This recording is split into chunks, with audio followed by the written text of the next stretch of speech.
So ಚರ್ಚೆ ಮಾಡೋಣ ಈ ವಿಚಾರದಲ್ಲಿ. ನನ್ನ ಜೊತೆಗೆ ಅತಿಥಿಗಳಿದ್ದಾರೆ. ಕಾಂಗ್ರೆಸ್ನಿಂದ ವಕ್ತಾರರಾಗಿರುವಂಥ ನಟರಾಜ್ ಗೌಡ್ರು ಇದ್ದಾರೆ. ನಮಸ್ತೆ ನಟರಾಜ್ ಗೌಡ್ರೆ, ಕಾರ್ಯಕ್ರಮಕ್ಕೆ ಸ್ವಾಗತ. ಬಿಜೆಪಿಯಿಂದ ಮೋಹನ್ ವಿಶ್ವ ಅವರಿದ್ದಾರೆ, ವಕ್ತಾರರು. ನಮಸ್ತೆ, ಕಾರ್ಯಕ್ರಮಕ್ಕೆ ಸ್ವಾಗತ. JDSನಿಂದ ಗಂಗಾಧರ ಮೂರ್ತಿ ಅವರಿದ್ದಾರೆ, ಪ್ರಧಾನ ಕಾರ್ಯದರ್ಶಿಗಳು. ನಮಸ್ತೆ, ಕಾರ್ಯಕ್ರಮಕ್ಕೆ ಸ್ವಾಗತ. ನಟರಾಜ್ ಗೌಡ್ರೆ, ಏನಾಗ್ತಾ ಇದೆ? ಟೆನ್ಷನ್ ಟೆನ್ಷನ್ ಟೆನ್ಷನ್ ಇದೆಯೋ ಇಲ್ವೋ? ಈಗ ನಮಗೇನು ಟೆನ್ಷನ್ ಇಲ್ಲ. BJPಗೆ ಅಥವಾ NDA ಮೈತ್ರಿಕೂಟಕ್ಕೆ ಸೋಲಿನ ಟೆನ್ಷನ್ ಕಾಣ್ತಾ ಇದೆ. 2024 ಈ ಮೇ ಚುನಾವಣೆ ಇದೆಯಲ್ಲ, ಇದರಲ್ಲಿ ಲೋಕಸಭಾ ಚುನಾವಣೆ ನಾವು ಸೋಲ್ತೀವಿ ಅನ್ನೋ ಒಂದು ಮನಸ್ಸಿಗೆ ಬಂದು ಅವರು ಈ ಥರ ಕೆಲಸವನ್ನು ಮಾಡ್ತಾ ಇದ್ದಾರೆ. ಈಗ ಅಶೋಕ್ ಚವ್ಹಾಣ್ ಅವರು ಪಕ್ಷ ಬಿಡೋ ನಿಟ್ಟಲ್ಲಿ ಇರಲೇ ಇಲ್ಲ. ಅವರು ಮುಖ್ಯಮಂತ್ರಿ ಆಗಿರೋರು. ಆದರ್ಶ ಸ್ಕ್ಯಾಮ್ ಇತ್ತು, ಹೌಸಿಂಗ್ ಸ್ಕ್ಯಾಮಲ್ಲಿ ಮುಖ್ಯಮಂತ್ರಿ ಕೆಳಗಿಳಿದಿದ್ರು. ಆದರೆ ಈ ಒಂದು ಬೆದರಿಕೆಯ ವಾತಾವರಣ ಇದೆಯಲ್ಲ, ಎಲ್ಲ ಇಡಿ ಪವಾರ್ ಅಜಿತ್ ಪವಾರ್ ಸೇರಿದ ಮೇಲೆ ಅವ್ರ ಮೇಲೆ ಏನು ಇಡಿ ಗುಮ್ಮ ಇತ್ತು, ಅವ್ರ ಮೇಲೆ 4 ಜನ ಮಂತ್ರಿಗಳು ಈಗಿನ ಆಗಿದ್ದಾರೆ. ಅವ್ರು 4 ಜನದ ಮೇಲೆ ಇಡಿ ಕೇಸ್ ಇತ್ತು. ನ್ಯಾಚುರಲ್ ಕರಪ್ಟ್ ಪಾರ್ಟಿ ಅಂತ ಹೇಳ್ತಾ ಇದ್ದಾರೆ NCPನ. ಅವ್ರನ್ನ ತೆಗೆದುಕೊಂಡು ಸರ್ಕಾರಗಳು ಸೇರಿಸ್ಕೊಂಡ್ರಲ್ಲ. ಅದಾದ ನಂತರ ಎಲ್ಲರ ಮೇಲೂ ಒಂದು ಒತ್ತಡ ಇದೆ. ಎಲ್ಲ ನಾಯಕರ ಮೇಲೆ, ಯಾರ್ಯಾರ ಮೇಲೆ ಹಳೆ ಕೇಸ್ಗಳಿತ್ತು, ಕ್ಲೀನ್ ಚಿಟ್ ಆಗಿದ್ರು, ಅವ್ರ ಮೇಲೆ ಕ್ಲೀನ್ ಚಿಟ್ ಆಗಿದ್ರು ಕೂಡ ಅವ್ರ ಮೇಲೆ ಒತ್ತಡದ ಕೇಸ್ಗಳಿದ್ದಾವೆ. ಈಗ ಬಾಬಾ ಸಿದ್ದಿಕ್ಕಿ ಪಕ್ಷ ಬಿಟ್ಟಿದ್ದಾರೆ, ಅವರು ಸೇರಲ್ಲ. ಅಲ್ಲಿ NCPಗೆ ಹೋಗ್ಬೋದು, ಅವರು BJPಗೆ ಹೋಗಲ್ಲ. ಆದರೆ ಅವ್ರ ಮೇಲೂ ಇಡಿ ತೂಗತ್ತಿ. ಈ ಥರ ಒಂದು ಒತ್ತಡದ ರಾಜಕಾರಣವನ್ನು BJP ಮಾಡ್ತಾ ಇದೆ. ಇಡಿನ ಒಂದು ಪ್ರಭಾವಶಾಲಿಯಾಗಿ ಉಪಯೋಗಿಸ್ತಾ ಇದ್ದಾರೆ. ಎಲೆಕ್ಷನ್ಗೆ ಉಪಯೋಗಿಸಿ ಎಲ್ಲ ಕಡೆ ಈ ಥರ ಒತ್ತಡ ಹಾಕಿ ಪಕ್ಷಗಳನ್ನ. ಆಮೇಲೆ ಈಗ RLD ಹೋಗ್ತದೆ ನಾವು ಅಂದ್ಕೊಂಡಿರಲಿಲ್ಲ ಉತ್ತರ ಪ್ರದೇಶದಲ್ಲಿ. ಅಲ್ಲೇನಾಗ್ತಾ ಇದೆ, ಈಗ ಅಲ್ಲಿ ಒಂದು ನೆಗೋಸಿಯೇಷನ್ನು. ಸಮಾಜವಾದಿ ಪಾರ್ಟಿ ಜೊತೆಗೆ ಅವ್ರು 7 ಸ್ಥಾನವನ್ನು ಕೊಡ್ತೀವಿ ಅಂತ ಹೇಳಿ ಲೋಕಸಭಾ ಚುನಾವಣೆಗೆ. ಈಗ ಅವರು 2 ಸ್ಥಾನಕ್ಕೆ ಒಪ್ಕೊಂಡು, ಒಂದು ರಾಜ್ಯಸಭೆ ಒಪ್ಕೊಂಡು, ಏನಂದರೆ ಭಾರತ ರತ್ನ ಕೊಡಬೇಕು. ಇದು ಒಂದು ಚುನಾವಣಾ ವಿಷಯನ, ಇದು ಒಂದು ಈ ರೀತಿಯೂ ಮಾಡ್ಬೋದಾ? ನಮ್ಗೆ ಆಶ್ಚರ್ಯ ಆಗ್ತಾ ಇರೋದು. ಎಷ್ಟು ಹತಾಶರಾಗಿದ್ದಾರೆ ಅಂದರೆ, ಈಗ ಸೋಲಿಲ್ಲೇ ಪಕ್ಷ ಬದಲಾವಣೆ ಮಾಡ್ತಾ ಇರೋದಕ್ಕೆ ಕಾರಣನೇ ಇಡಿ ಅಂತ ಹೇಳಿ. ಖಂಡಿತವಾಗಿ ಎಲ್ಲರ ಮೇಲೂ ಒತ್ತಡ ಇದೆ. ಇಲ್ಲ, ಪಕ್ಷಕ್ಕೆ ಅಷ್ಟೊಂದು ನಿಷ್ಠಾವಂತರಾಗಿದ್ರೆ DK ಶಿವಕುಮಾರ್ ರೀತಿಯಲ್ಲಿ ಕಠೋರವಾಗಿ ನಿಂತ್ಕೊಳ್ಬೇಕಾಗಿತ್ತು. ಇಲ್ಲ, ನಿಂತ್ಕೊಂತಾರೆ. ಕೆಲವರು ನಿಂತ್ಕೊಂತಾರೆ. ಈಗ DK ಶಿವಕುಮಾರ್ ಅಂತ ನಿಂತ್ಕೊಂತಾರೆ. ಯಾವುದೇ ಬೆದರಿಕೆ ಆಗಲಿ. ಈಗ ದೆಹಲಿಯಲ್ಲಿ ಕೇಜ್ರಿವಾಲ್ ಅವ್ರ ಮೇಲೆ, ಸಿಸೋಡಿಯಾ ಮೇಲೆ ಈ ಥರ ಒಂದು ಪ್ರಯತ್ನಗಳು ಮಾಡ್ತಾ ಇದ್ದಾರೆ. ಯಾವುದೇ ಒಂದು ಸಣ್ಣ ಸಾಕ್ಷಿ ಇಲ್ಲದಿದ್ರು ಕೂಡ ಯಾವ ರೀತಿಯ ಕೇಸ್ಗಳನ್ನ ಫ್ರೇಮ್ ಮಾಡ್ತಾ ಇದ್ದಾರೆ, ಅದು ಕಣ್ಣು ಕಾಣ್ತಾ ಇದೆ, ಜನರ ಕಣ್ಣು ಕಾಣ್ತಾ ಇದೆ.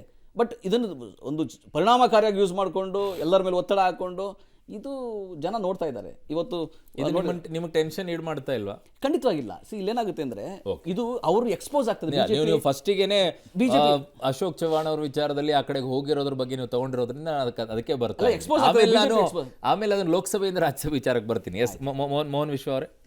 ನೋಡಿ, ಒಂದು ಗಾದೆ ಇದೆಯಲ್ಲ, ಈ ಕುಣಿಲಾಡದೆ ಇರೋರು ನೆಲ ಡೊಂಕಂದ್ರಂತೆ ಅನ್ನೋಂಗೆ ಕಾಂಗ್ರೆಸ್ ಪರಿಸ್ಥಿತಿ ಇವತ್ತು ಯಾವ ರೀತಿ ಆಗಿದೆ ಅಂದರೆ, ಇದೇ ಉತ್ತರ ಪ್ರದೇಶ ತೊಗೊಂಡ್ರೆ ಅದೊಂದು ಪೊಲಿಟಿಕಲ್ ಲಾಂಚ್ ಪ್ಯಾಡ್ ಆಗಿತ್ತು. ಯಾರಿಗೆ? ನೆಹರು ಕುಟುಂಬಕ್ಕೆ. ನೆಹರೂನು ಅಲ್ಲಿಂದನೇ ಗೆದ್ದು ಬಂದು ಪ್ರಧಾನಮಂತ್ರಿ ಆಗಿದ್ದು 3 ಸಲ. ಇಂದಿರಾ ಗಾಂಧಿನೂ ಅಲ್ಲಿಂದನೇ ಗೆದ್ದು ಬಂದು ಪ್ರಧಾನಮಂತ್ರಿ ಆಗಿದ್ದು. ರಾಜೀವ್ ಗಾಂಧಿನೂ ಅಷ್ಟೇ. ಅದಾದ ನಂತರ ಸೋನಿಯಾ ಗಾಂಧಿನೂ ಅಷ್ಟೇ, ರಾಹುಲ್ ಗಾಂಧಿನೂ ಅಷ್ಟೇ. ಲಾಸ್ಟ್ ಟೈಮ್ ಸೋಲಕ್ಕೆ ಭಯದಲ್ಲಿ ಮತ್ತೆ ಅವರು ವಯನಾಡಿಗೆ ಬಂದರು, ಅಲ್ಲಿ ಅಮೇಥಿನಲ್ಲಿ ಸೋತರು. ಏನಾಗಿದೆ ಅಂತ ಹೇಳಿದ್ರೆ, ಅಶೋಕ್ ಚವ್ಹಾಣ್ ವಿಚಾರದಲ್ಲಿ ತಗೊಳ್ತಾ ಇಲ್ಲ, ಭಯ ಹುಟ್ಟಿಸ್ತಾ ಇದೆ. ಅದಕ್ಕೆ ಬರ್ತೀನಿ ಈಗ. ಅಂಥ ಪೊಲಿಟಿಕಲ್ ಲಾಂಚ್ ಪ್ಯಾಡ್ ಮಾಡ್ಕೊಂಡಿದ್ದಂಥ ರಾಜ್ಯದಲ್ಲಿ ಮೊದಲನೇ ಬಾರಿಗೆ 2024ರಲ್ಲಿ ನೆಹರು ಕುಟುಂಬ ಮುಕ್ತ ಉತ್ತರ ಪ್ರದೇಶ ಆಗುತ್ತೆ. ಕಳೆದ 75 ವರ್ಷಗಳಲ್ಲಿ ಅವರೊಂದು ಪೊಲಿಟಿಕಲ್ ಲಾಂಚ್ ಪ್ಯಾಡ್ ಮಾಡ್ಕೊಂಡಿದ್ರಲ್ಲ, ಏನಕ್ಕೆ ಅಲ್ಲಿ ಜನ ಅವ್ರನ್ನ ಈ ಮಟ್ಟಕ್ಕೆ ಭಯಪಡಿಸಿದ್ದಾರೆ ಅಂದರೆ, ಅವರು ಏನೂ ಮಾಡಿಲ್ಲ ಆ ರಾಜ್ಯಕ್ಕೆ. ಇವತ್ತು ನೀವು ಅಮೇಥಿ, ರಾಯ್ಬರೇಲಿಗೆಲ್ಲ ಹೋಗ್ಬಿಟ್ರೆ ನಿಮ್ಗಲ್ಲಿ ಅದೊಂದು ಬಸ್ ಸ್ಟ್ಯಾಂಡ್ ನೋಡ್ಲಿಕ್ಕಾಗಲ್ಲ. ಅಷ್ಟು ವರ್ಸ್ಟ್ ಪರಿಸ್ಥಿತಿಯಲ್ಲಿತ್ತು ಕಾಂಗ್ರೆಸ್ ಅಧಿಕಾರದಲ್ಲಿದ್ದಾಗ. ಸೋನಿಯಾ ಗಾಂಧಿ ಅಂತವರು one of the most powerful leader ಅಂತ ಇವ್ರು ಹೇಳ್ಕೊಂಡಿದ್ದಾಗ UPA ಟೈಮ್ನಲ್ಲಿ ಒಂದು ಬಸ್ ಸ್ಟ್ಯಾಂಡ್ ಮಾಡ್ಲಿಕ್ಕೆ ಅವ್ರ ಕೈಲಿ ಆಗಿರಲಿಲ್ಲ. ಅಲ್ಲಿ ಜನ ಅಷ್ಟು ಬೇಸತ್ತು ಹೋಗಿದ್ರು. ತಿರ್ಗಾ ಇವ್ರು ಇವತ್ತು ಇದೇ ಕಾಂಗ್ರೆಸ್ನವರು ಅನುದಾನ ತಾರತಮ್ಯ ಅಂತ ಹೇಳ್ಬಿಟ್ಟು ಉತ್ತರ ಭಾರತದ ರಾಜ್ಯಗಳು, ದಕ್ಷಿಣ ಭಾರತ ರಾಜ್ಯಗಳು ಅಂತ ಹೇಳ್ತಾರಲ್ಲ, ಇದೇ ಉತ್ತರ ಪ್ರದೇಶನ ಪ್ರತಿನಿಧಿಸಿದಂಥ ಇದೇ ಕಾಂಗ್ರೆಸ್ಸಿನ ಪ್ರಧಾನಮಂತ್ರಿಗಳು ಉದ್ಧಾರ ಮಾಡಿದ್ದಿದ್ರೆ ಇವ್ರ ಪ್ರಕಾರ, ಯಾಕಪ್ಪ ಇವ್ರ ಪ್ರಕಾರ ದಕ್ಷಿಣದ ರಾಜ್ಯಗಳ ತೆರಿಗೆಗಳ ಪಾಲು ಉತ್ತರಕ್ಕೆ ಅಷ್ಟೊಂದು ಹೋಗ್ಬೇಕಾಗಿತ್ತು? ಅದನ್ನು ಅವರೇ ಆನ್ಸರ್ ಮಾಡಬೇಕು. ಇದನ್ನೆಲ್ಲ ನೋಡಿನೇನೆ ಜನ ಅವ್ರನ್ನ ಸತತವಾಗಿ ಸೋಲಿಸ್ಕೊಂಡು ಬರ್ತಾ ಇರೋದು. ನೆಕ್ಸ್ಟ್ 2ನೇ ಪಾಯಿಂಟ್, ED IT ಅಂತೆಲ್ಲ ಶುರು ಮಾಡಿದ್ರಿ ಇವ್ರು ಏನಾಗಿದೆ ಅಂತ ಹೇಳಿದ್ರೆ, ಈಗ ಈ ಇಂಡಿ ಒಕ್ಕೂಟ ಅಂತ ಅವ್ರು ಮಾಡ್ಕೊಂಡ್ರಲ್ಲ 1 ವರ್ಷದ ಕೆಳಗಡೆ, ಆಲ್ಮೋಸ್ಟ್ ಅದು ಬೆಂಗಳೂರಲ್ಲೂ ಸಭೆ ಆಯ್ತಲ್ಲ. ಈ ಕಾಂಗ್ರೆಸ್ನವ್ರಿಗೆ ಕರ್ನಾಟಕ ಗೆದ್ದ ಮೇಲೆ ಒಂದು ಅತಿಯಾದ ಆತ್ಮವಿಶ್ವಾಸ ಇತ್ತು ಗೊತ್ತಾ? ಆ ಅತಿಯಾದ ಆತ್ಮವಿಶ್ವಾಸನೇ ಇವತ್ತು ಇಂಡಿ ಒಕ್ಕೂಟದಿಂದ ಎಲ್ಲರೂ ಇವ್ರ ಮೇಲೆ ನಂಬಿಕೆ ಕಳ್ಕೊಂಡು ಹೊರಗಡೆ ಬರ್ತಾ ಇರೋದು. ನಿತೀಶ್ ಕುಮಾರ್ ಅವ್ರ ವಿಚಾರದಲ್ಲೂ ಅಷ್ಟೇನೆ, ಇವರು ಅವ್ರನ್ನ ಕನ್ವೀನರ್ ಮಾಡಬೇಕು, ಅವ್ರನ್ನ ಲೀಡರ್ ಮಾಡಬೇಕು ಅಂತೆಲ್ಲ ಫಸ್ಟ್ ಹೇಳ್ಕೊಂಡಿದ್ದವ್ರು ಇವರು.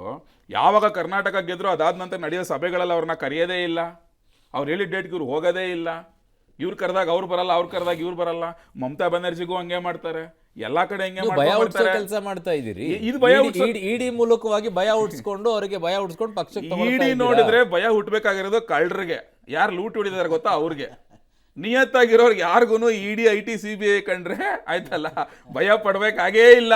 ಇವ್ರು ಕಳ್ಳರಲ್ಲ, ಇವ್ರು ಸುಳ್ರಲ್ಲ, ಲೂಟಿ ಮಾಡಿಲ್ಲ ಅಂತ ಅವ್ರು ಯಾಕೆ ಭಯ ಪಡ್ಬೇಕು? ಬಿಜೆಪಿಯಲ್ಲಿರುವಂತವರೆಲ್ಲ ಸಾಚಗಳ ಯಾರು ಹಂಗಾರೆ ಬಿಜೆಪಿಲಿರುವಂತವ್ರ ಮನೆ ಮೇಲೆ ಯಾವತ್ತು ಐಟಿ ಇಡಿ ರೈಡ್ ಆಗೇ ಇಲ್ಲ ಇಡೀ ದೇಶದಲ್ಲಿ. ಇಷ್ಟು ವರ್ಷ ಹಾಕೊಂಡ್ ಬಂದೇ ಇಲ್ಲ. ಅಲ್ಲ, ನೀವು ಪರ್ಸೆಂಟೇಜ್ ಲೆಕ್ಕ ಹೇಳ್ಕೊಂಡು ಕೂತ್ಕೊಳ್ಳೋದಲ್ಲ. ಈಗ ಆಗ್ತಾ ಇರುವಂತದ್ದು ಎಷ್ಟು ಪರ್ಸೆಂಟೇಜ್ ಅಲ್ಲಿ ತಿರ್ಗಾ ಇದ್ರಲ್ಲಿ ಇರೋರ್ದೆಲ್ಲಾನು ನೀವು ತೆಗೆದು ನೋಡ್ರೆ ಒಂದು ಇತಿಹಾಸನೇ ಇದೆ.